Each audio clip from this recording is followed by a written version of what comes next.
Yun o. Naglilinis po kami ng preno mga kaboks, mga sir. Meron lang po akong i-share sa inyo kung bakit po nating kailangang magpa service ng preno.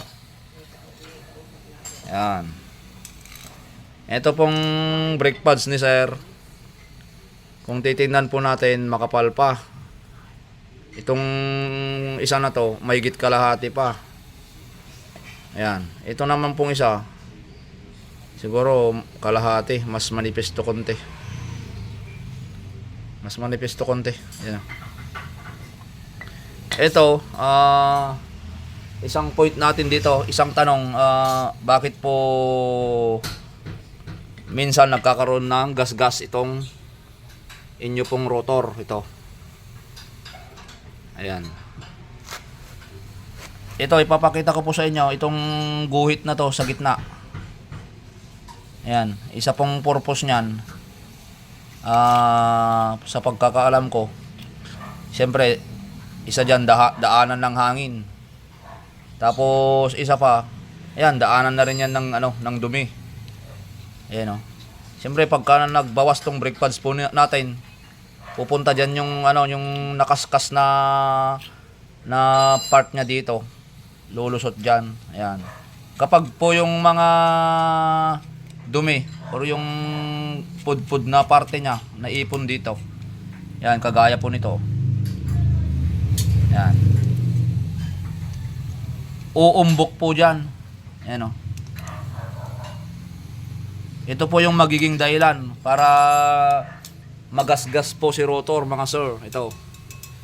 Kaya mainam po na magpa-check po kayo ng preno po ninyo or magpa-service. Bawat change oil po ninyo, ipasilip po ninyo ang preno.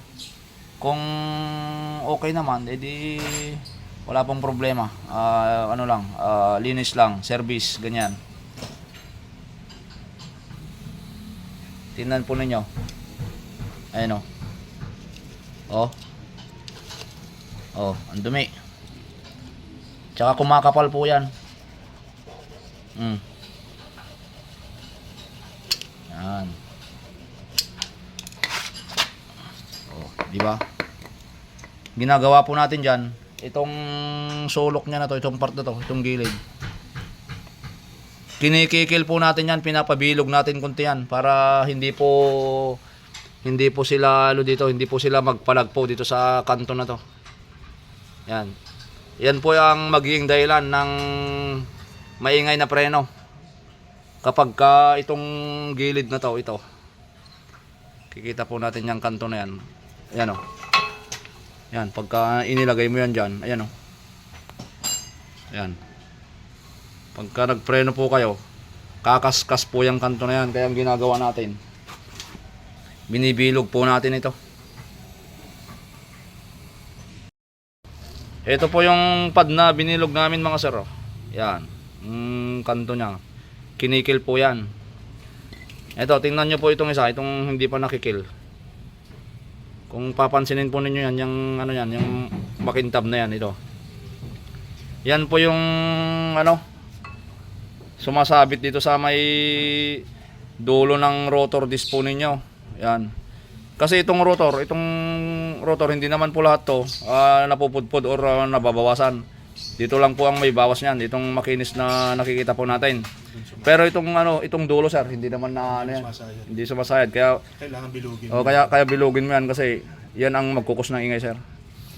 Yan. Good morning nga pala sa ating customer kay sir. Sir, maraming salamat po sa tiwala sa amin, sir. Thank you po. Okay.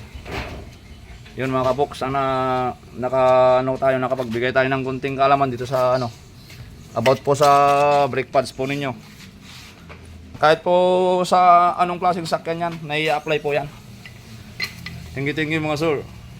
Maraming salamat po sa mga followers po natin at sa mga subscriber natin sa ating YouTube channel. Bye.